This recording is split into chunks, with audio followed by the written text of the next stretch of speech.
Hello, I hope your lunch was great. We're back for day one of the 7th year of Phoenix Startup Week.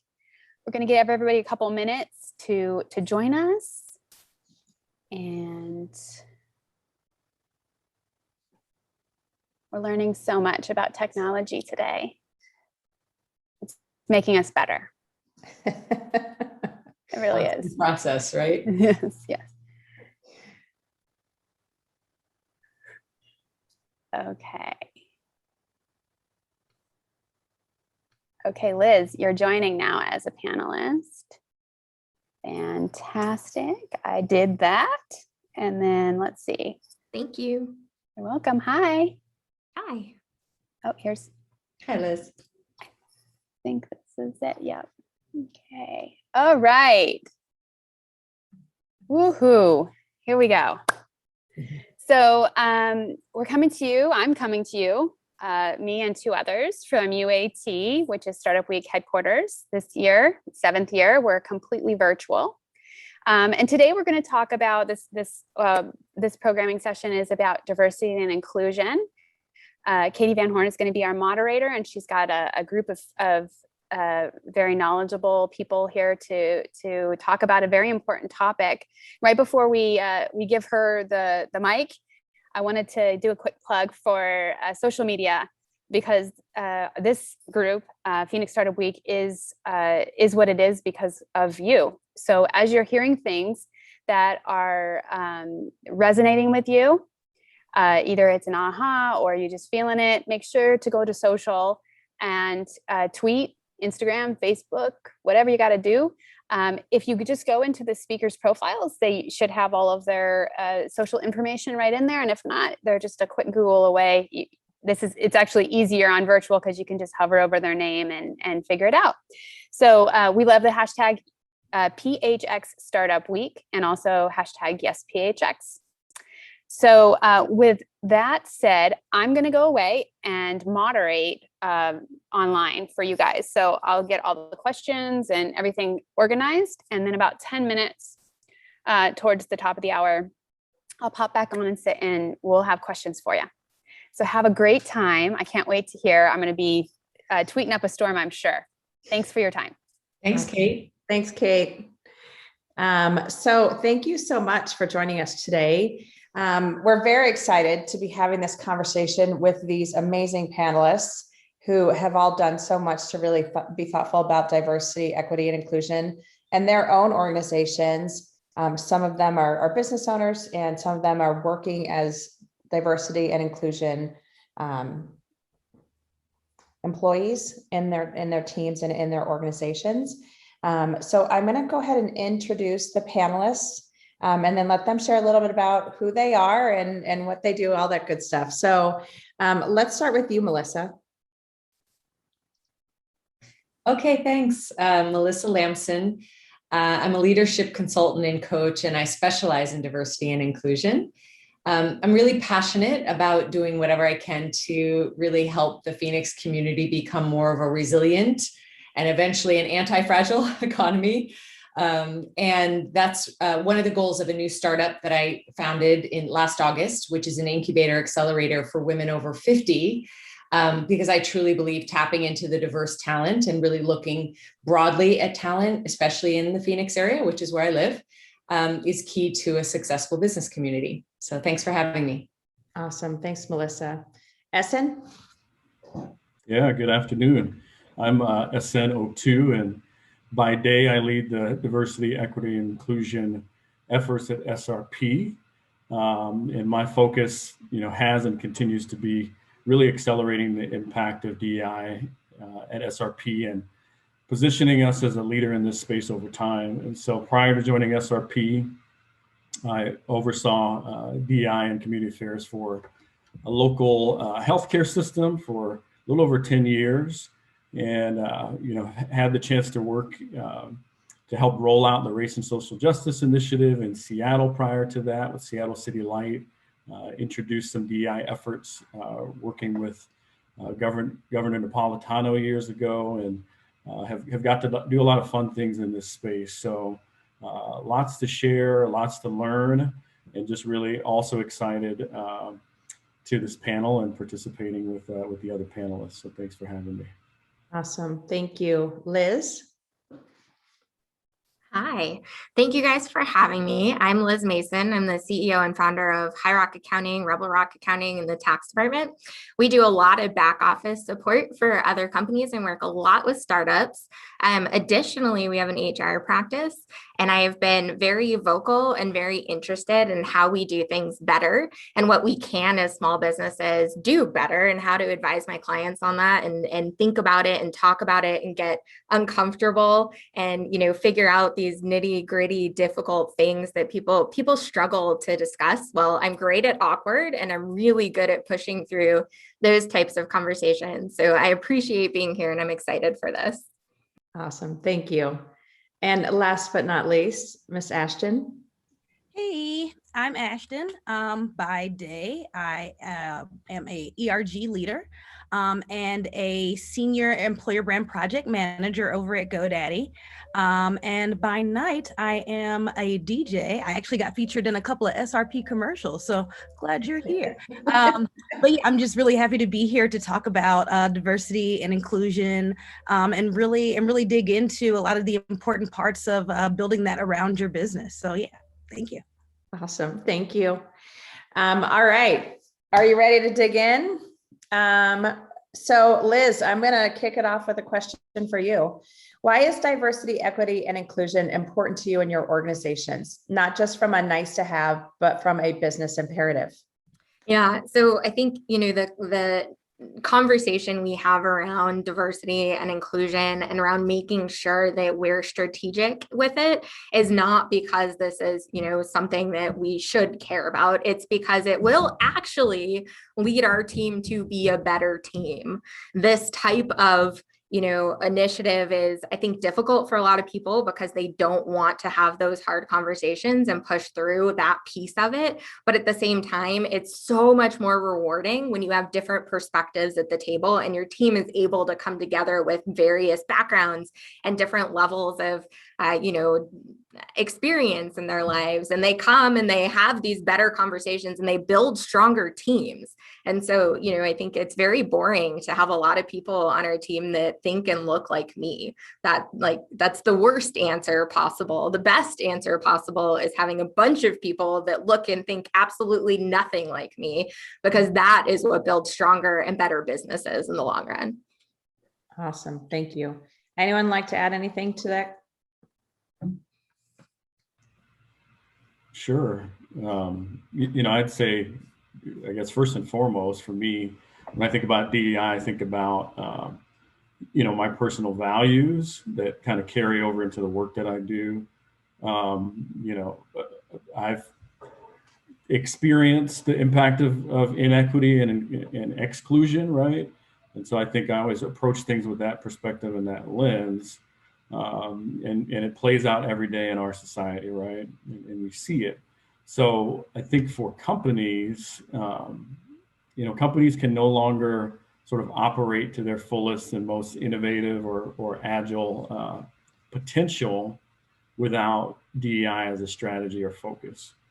And so in my work, you know, we're trying to always be thoughtful and introspective and strategic as we consider just how do we approach our work relative to DEI.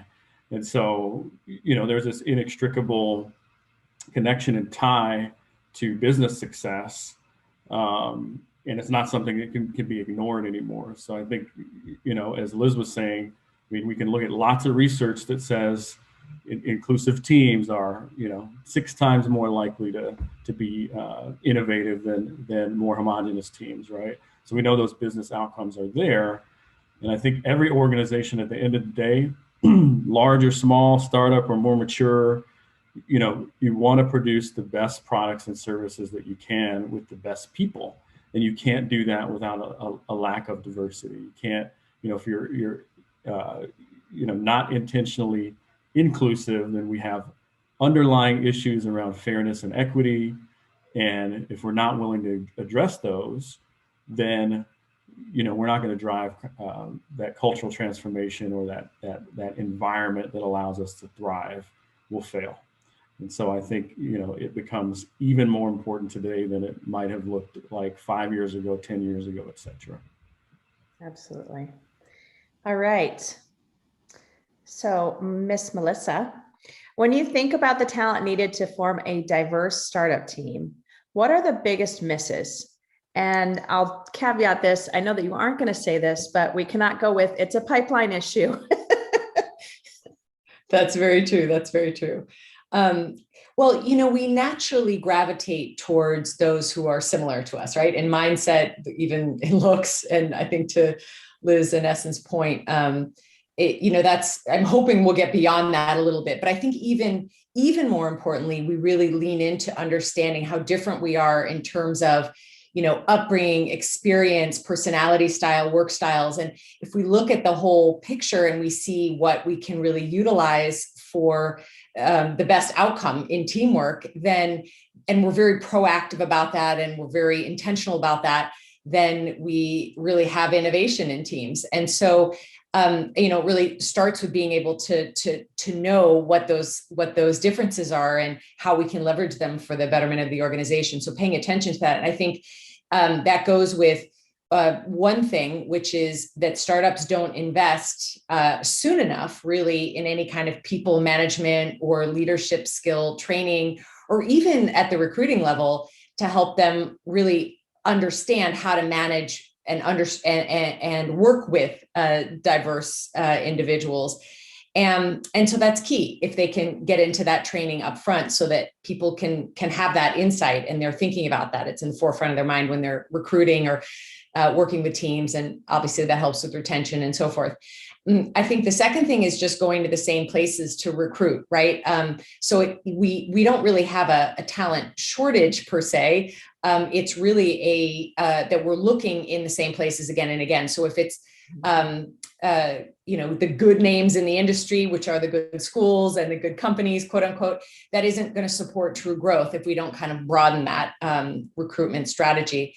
And then I think the other piece is to really understand that groupthink doesn't allow for innovation. So even if you have a diverse group, or at least visually diverse, or you think that it's fairly diverse in age and gender and so forth and culture, if you aren't really being open to allowing for the different perspectives and the different positions and for healthy debate, then you won't have the innovation that you really need, especially to grow.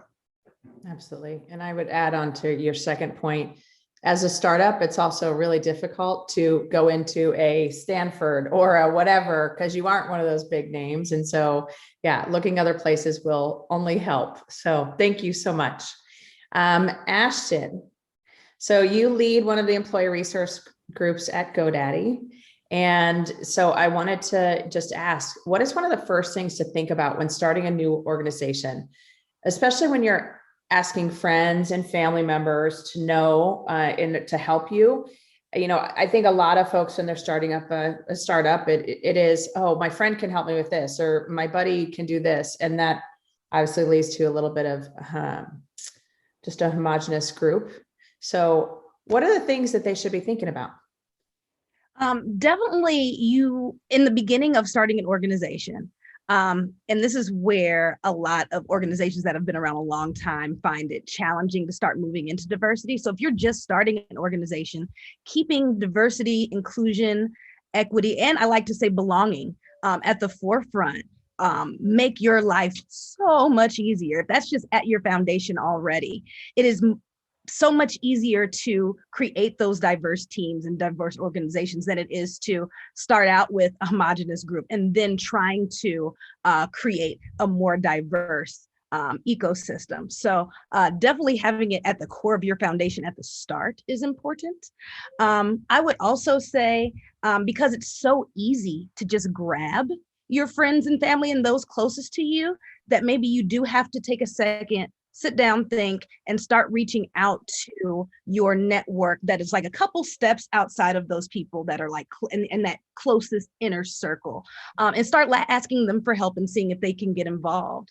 And beyond that, also, you do have to think about the diversity of thought. So while you may be grabbing a lot of friends and family, if those individuals have different backgrounds, different upbringings, different education, then that can end up giving you a diverse group to work with as well.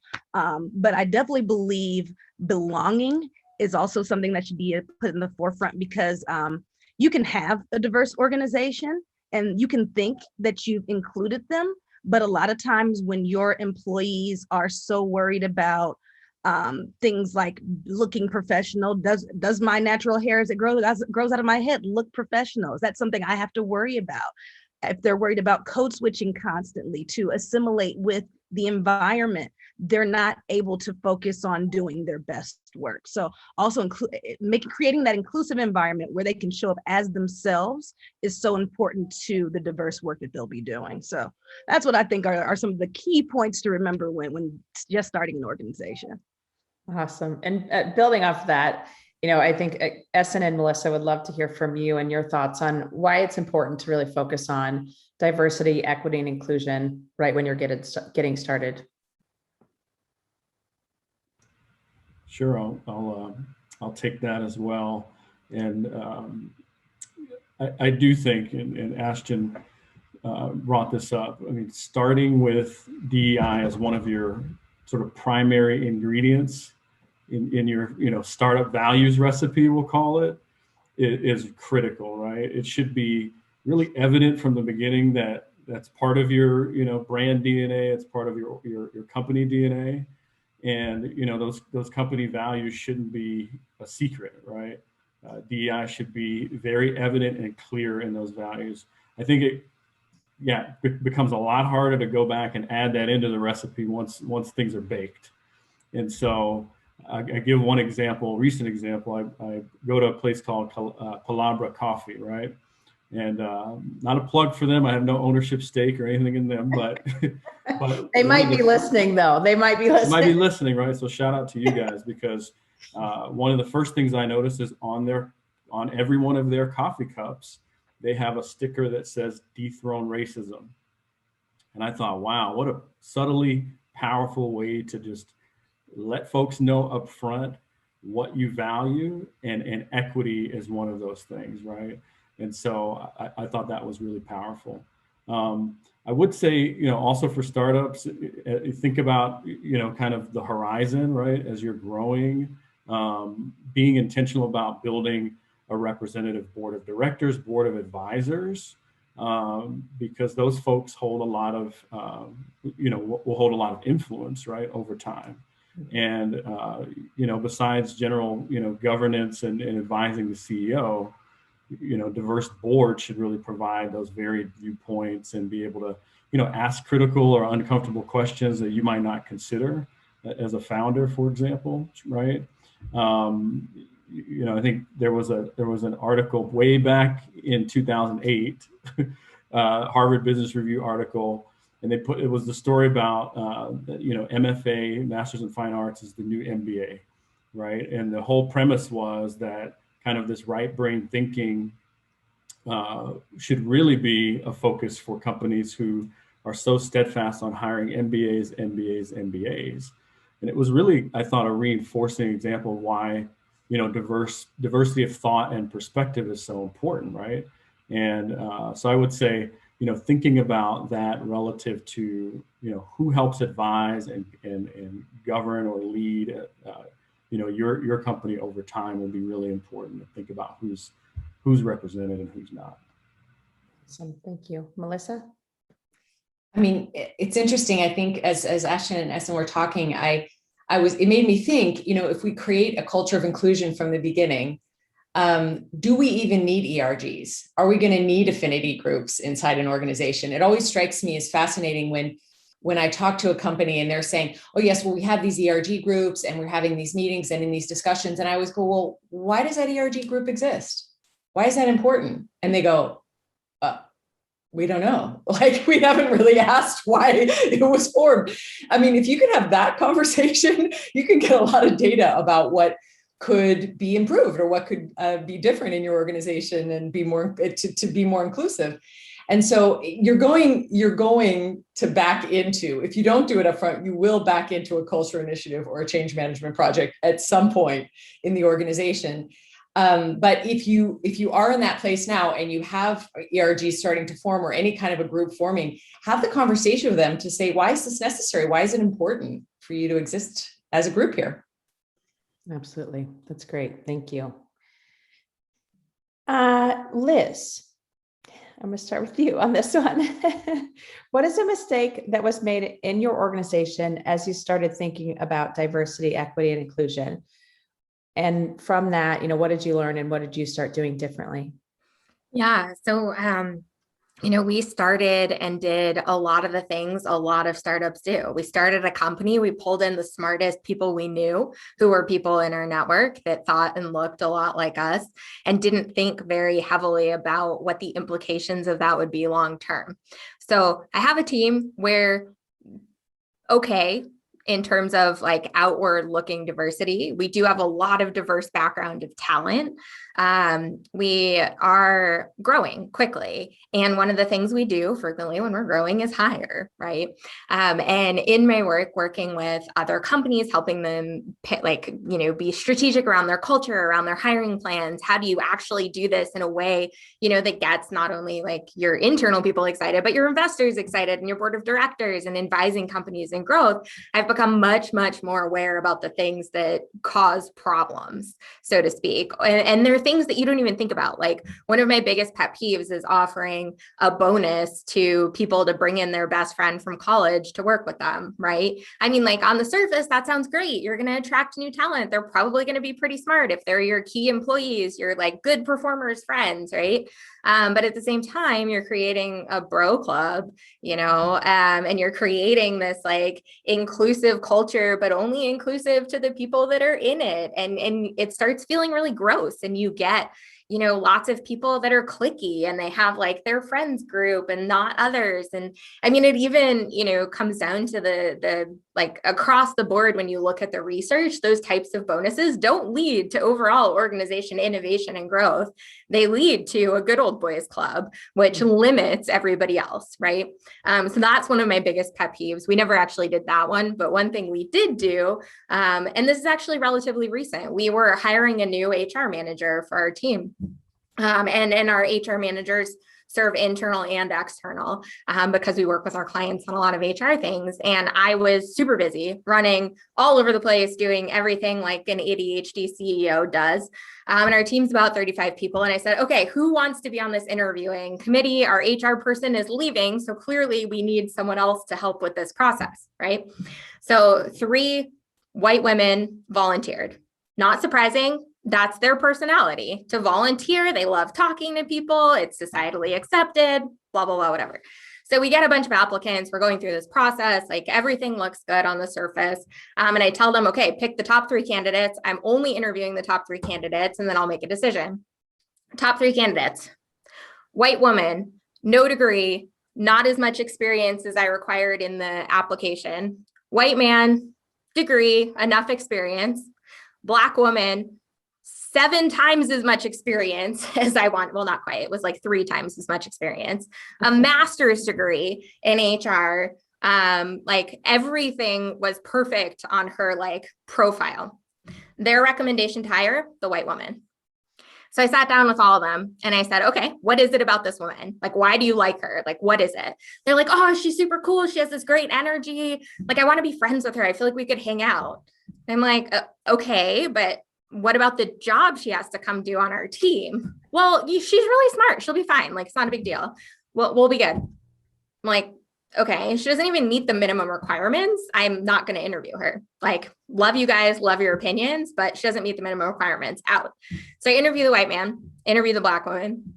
White guy, super cocky in the interview the whole time, talking down to me, mansplaining stuff I know. And I was like, okay, I am a CEO. I do run a team of almost 40 people like across the world. This is great. Okay. Glad your 5 years of HR experience tells you how to run my company. Black woman was incredibly like detail oriented. She had great explanations. She was incredibly professional. She did not show a hint of personality in the interview. And, I've been told that there's some research around how that works in different ethnicities. And I said, you know what, let's give her a try. Let's see what happens. Turns out she was the best hire we've had in a very long time, phenomenal human, working with me very heavily on a day-to-day basis to make sure that our culture is inclusive, making sure we're attracting the right talent in other parts of the business. And not just that, like, she's great at client service. Our team is better because of her, and she challenges people. She comes in every day and challenges us to think differently. And I love her. And I tell that whole story because you think you're doing the right thing. You think you're getting a group of people to interview. You think you're doing everything right and making these decisions, but it's biases that you don't even know you have. Like, none of the women that did these interviews are outwardly racist humans. None of them. They just related to the white woman because she looked and thought like them. And if I didn't stop and ask questions, I could have done the same thing. I probably would have loved this woman on the interview, probably would have loved her personality. But at the same time, you need to ask questions and be uncomfortable and, call people out on things that might feel ugly and might feel like, and there was definitely a tactful way to call my team out and an untactful way. And I definitely called them out in a tactful way. At least I think I did. But, there's different ways to have these conversations. Awesome. Thank you. Ashten, I'm going to ask you that same question, mistakes that were made. That was an amazing story. Well, actually, this is your chance to give me feedback since I was a part of this work at GoDaddy. So what is a mistake that was made in your organization? You know what? Honestly, I wouldn't call it a mistake because I thought about the way the question is right. I would not call it a mistake. I would say it was a lesson learned, and Melissa actually touched on this. So if anybody's familiar with GoDaddy, you may be familiar with our history. Not exactly the most, inclusive advertising ever. Okay. And so, and it reflected in the workforce. So as I came into the company, this is around the time I came in, GoDaddy was pivoting. And I want to say the first pivot was to focus on recruiting women into tech. And that's why I say it wasn't a mistake, because at a predominantly male company, I thought that was huge for them to even think like that. Okay, we're going to recruit women into tech. We're going to bring women into tech. The thought was, and I don't even think it was a wrong thought to have. The thought was that in recruiting women into tech, that we would end up bringing in women of all different ethnicities, backgrounds, thought, diversity of thought, the whole nine. What ended up happening was similar to what, I don't know who described it, was it Liz or Melissa so far. But what ended up happening was we did bring in a ton of women. I think at the height of the program, we were like 42% women at the company. The only thing was, as far as ethnic diversity went, we kept bringing in similar types of women. And I believe that happened because we kept recruiting in the same spaces. So if our university teams keep going to Cal Poly, MIT, they're going to bring back the same demographics. If our larger recruiting teams are really only going to the bigger national conferences that are known on the West Coast, then we're only going to bring in people from that region. So one thing that we learned in that lesson is that we had to now begin figuring out, okay, the people that we're not bringing in, where are they? And how can we start showing up where they are instead of trying to wait for them to come to us? So I believe that it wasn't a mistake because we did marvelous with recruiting women into GoDaddy, and the retention and leadership has been amazing. Like, I think we're over like 35% women leaders at a tech company. Mm-hmm.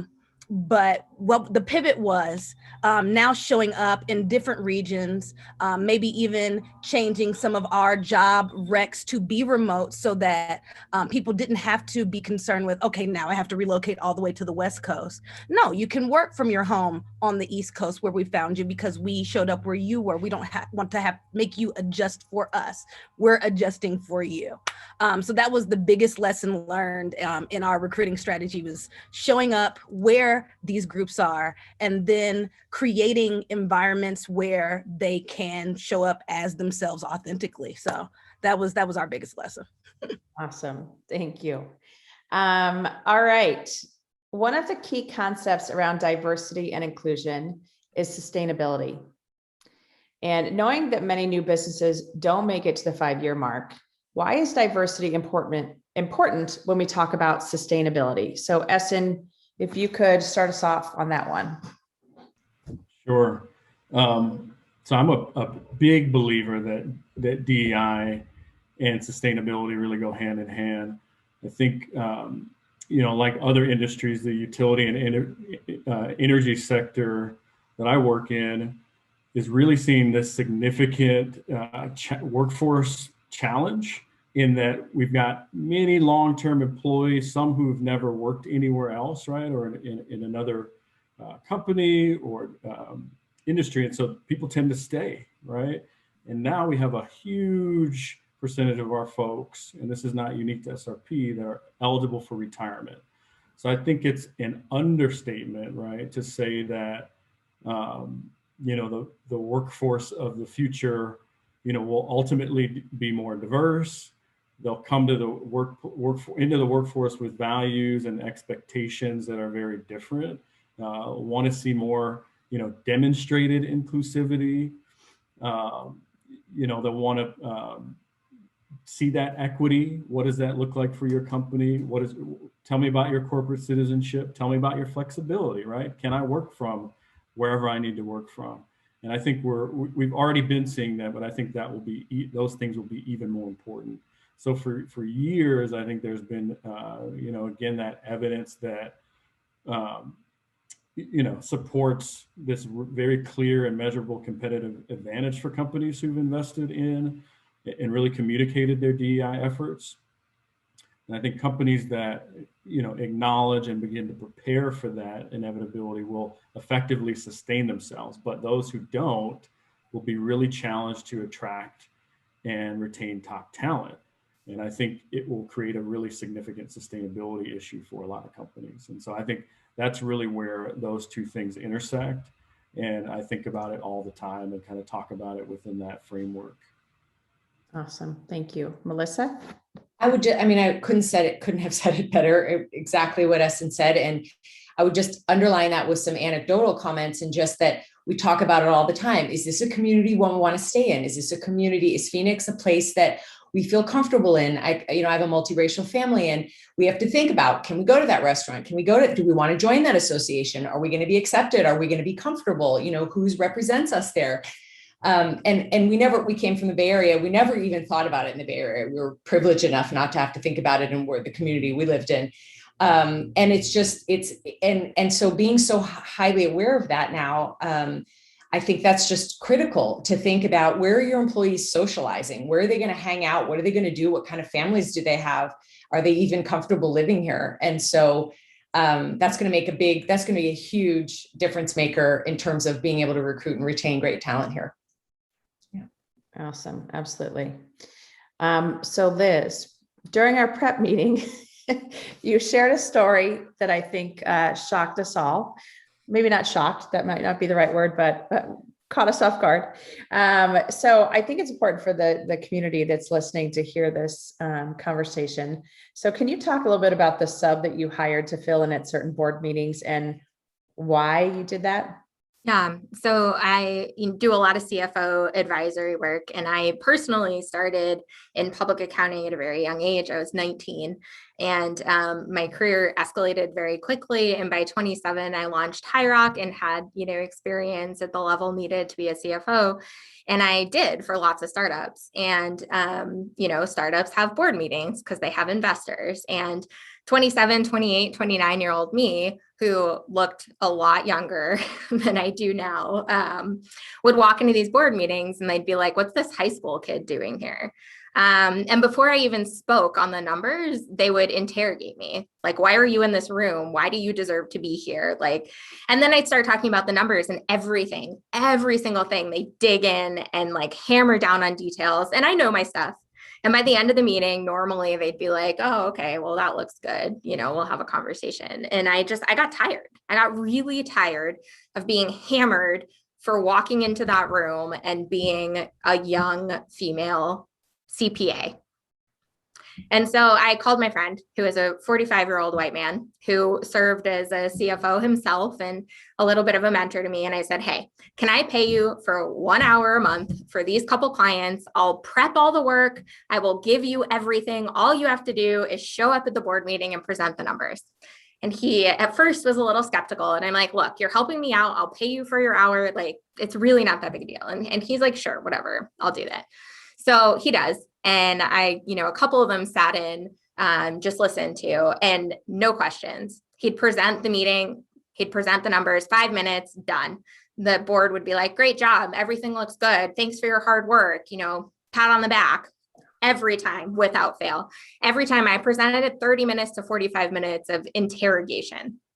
And so, I had him work with me and go to these board meetings for almost 5 years, actually. And at that point, I just decided I wasn't going to work with people that treated me like that going forward. And I got a lot more picky with the types of clients that I took on directly, and also had a big enough firm to hire people that could handle that without me personally being involved. But it was a big lesson to me as a young woman as to what it means to show up and who's accepted and who's not and why.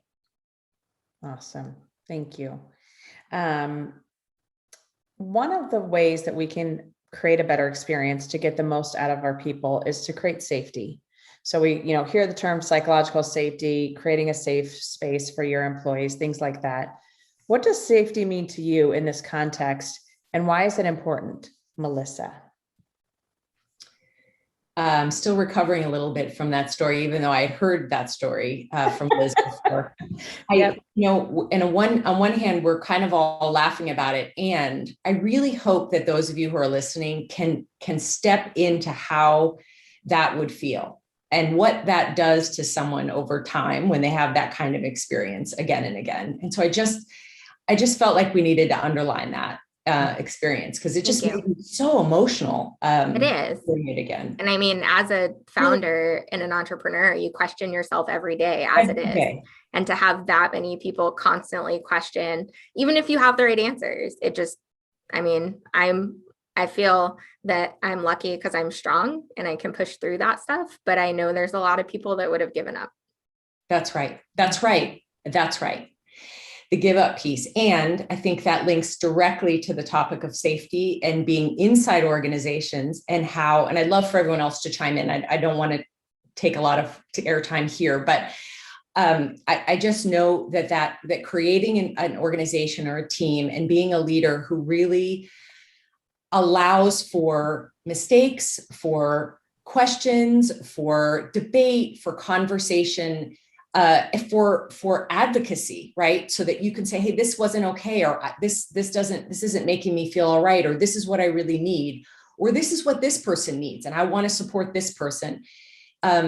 So important, because when we create that psychological safety is a term that we use a lot inside organizations. When we create that, we have the opportunity to truly create that sense of belonging that folks have been talking about on this call. And then also you will then truly have an organization that supports inclusion. So awesome. I love other thoughts on that, or people. Yeah. I'm going to ask you one last question, and then we'll flip it to Kate real quick. Okay. What is one thing that each person listening can do starting tomorrow to build a more inclusive and diverse team?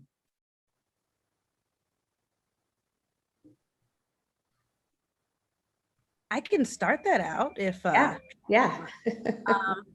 Just to go back to something I was saying earlier, that belonging piece. So if you are like starting a company, or if you've just started a company, take a moment and review a lot of your like policies and procedures and dress codes and things like that, and make sure that you are creating an environment where people can show up as themselves. Like I think about even getting ready for this panel, I'm like, oh my God, what am I going to do with my hair? Like, I don't even know what to, I'm like, you know what?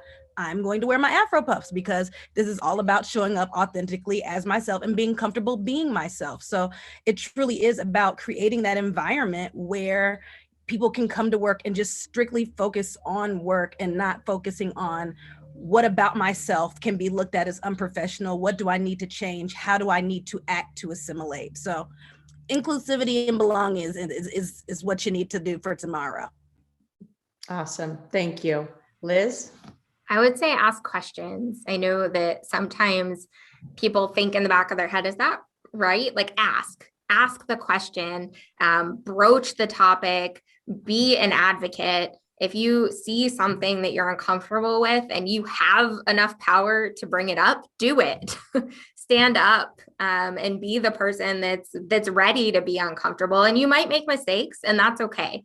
Like, it's okay if you say the wrong thing, but you're coming from the right place, as long as you take a second and take a step back and you learn and you say, okay, I can do better next time. And this is what I learned from that. And then spread that and spread the feeling that it's okay to be uncomfortable and it's okay to talk about these things in your organization, outside, call friends for advice. But think about it and ask the questions. Awesome. Thank you. We have 6 questions. So, really? yeah, Okay. yeah. Are you, And yeah, so I want to yes. hop in if I could. Yeah. Okay, first one. First off, I love everything. We personally really struggled and strove to make sure we had every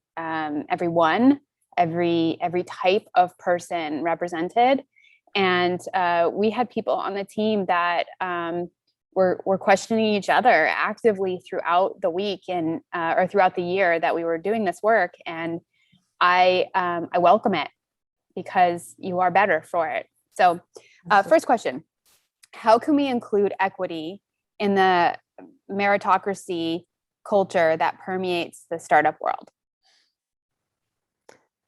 Go ahead, guys. Should we start off with meritocracy as a myth, or what would you like to start off with? Who wants to answer this one? I mean, I'll try to just answer it as simply as I can, I guess. If we're talking about equity, whether it's in the startup world or anywhere else, I think people have to be more willing to pick up that equity lens and really apply it to any and all situations that they're in. So, and if that applies to, the startup world, great. If it applies when you walk out and you see something, as was mentioned before, that is inequitable, that is unfair, that is oppressive, that is any of those things, I would encourage people to just be courageous and bold. I think we're seeing some, a reemergence of that in many ways. And so I would just say that's how I'd answer it, is pick that lens up when you get up every day and think more intentionally and more realistically about what you can do to impact equity. And so I think that applies across the board, whether it's startups or outside of. We have 5 more questions, so I'll just go through them and we'll have one person answer. The next one, I love this question. I've been able to hire all kinds of ethnicities, but have yet to been able to hire someone who is transgendered. I hear many reasons why the common one is they are too expensive. How would you suggest getting past this? I've never heard that they're expensive, but maybe you have, some general practices or things to think about. Now, when they say expensive, I want to assume maybe they're talking about medical benefits and things like that, or potentially accommodations. Maybe that's what they're referring to. Yeah, even if it's that, that's part of your inclusive environment, guys. Like, a lot of different types of people may end up being expensive, but in order to get that inclusive environment, that environment where you do not have that homogenized voice, you may have to spend the money making sure that you have created a work environment where anyone can come to work. And then that might be beyond just transgender. It may be disabled people. There may be people that may have vision or hearing handicaps. But you do, if you truly want to have that environment where you're getting everybody's opinion in there, you do have to kind of spend a couple extra coins to make sure that you got a ramp at the front door where the stairs are, or, you know, make those little things. So though it is expensive, you will eventually have to spend the money, and you'd rather kind of spend it gradually on building that instead of getting into a situation where you have to churn out some lump sum all at once in order to get it done to meet some sort of criteria in order to continue existing. So I say do it now, spend the money, make it the inclusive environment that you need so that anyone can come. And this is also the argument that companies used in the 1970s for not hiring women. They were more expensive, healthcare costs, and then they had babies. Oh my gosh, what do you do with a woman that has a baby? What is this thing, maternity leave I'm going to pay for? No, that's far too expensive. I'm just going to fire every woman that has a baby.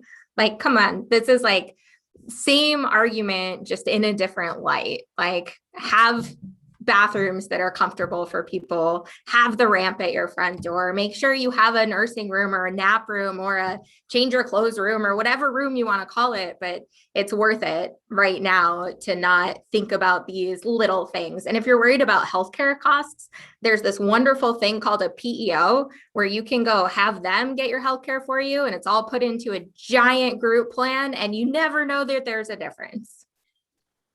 Amen. I would add one line to that really quickly, and that is, if you're, think about the message it sends when you hire even that one transgender person or that one individual with a disability. It can have such positive ramifications down the line because you took the time to, whether you want to call it an investment in that person or just you took the time to do it right from the start, right? And I think that's a huge ripple effect that can happen as a result of that too. So you all said everything I would have said as well. Well, not only that for your employees, but also your customers, because now you have another set of experiences to draw from. Mm-hmm. UAT does have a nursing room. I have used it today. So how do you address the inevitable headbutting between teams and departments when a new hire is seen as too different? You need to fix your culture if there's consistent headbutting around people that don't think the same way. I mean, I think this entire panel has addressed the disadvantage of groupthink. And if that is the normal reaction, then it's not a how do you address this one problem? It's a how do you address the underlying culture that's leading to this problem? So I just had an example of this that was so upsetting. And the leader of this team or the leader's manager just put it back on the person who was being headbutted about and said, you need to go into the team and fix this, like help, maybe you initiate some sort of a training. It was just like horrifying. And so as a leader, you want to advocate, you want to give the, business case or the reasoning or the excitement or the pitch, whatever you want to call it, about the reason why the team has hired this person and why you're so excited this person is there, and really speak to it. And then, and then continue to reinforce that in the team. So the team starts to kind of, internalize it too. And then if that's still not working, you have to have a sit down with these folks and say, cut this stuff out. This is not right. But don't ignore it. Don't walk away from it. And certainly don't put it back on the person who's being ostracized in the situation. And to quickly piggyback off of that, you're absolutely right. Like if this is a person that you're bringing them in to basically take down that groupthink that is happening, you don't just dump them into that situation. You bring them in and you introduce them as to why they're there and why they are important to that ecosystem. Great. So there's about 5 more questions on the discussion board for your talk. So if you guys would want to go in there and interact with the community, there's some meaty ones in there. I'll be watching how you guys respond to that. And I just couldn't be more grateful for your time. Thank you, Essen, Katee, Melissa, Ashten, and Liz for your expertise. You've had 60 people watching this, and the 60 people that are better for your time. So thank you so much. Thank you. Okay. And for the rest of the community, we'll be back on in about 10 minutes. Thank you. Be well. Thank you, Kate and Katee.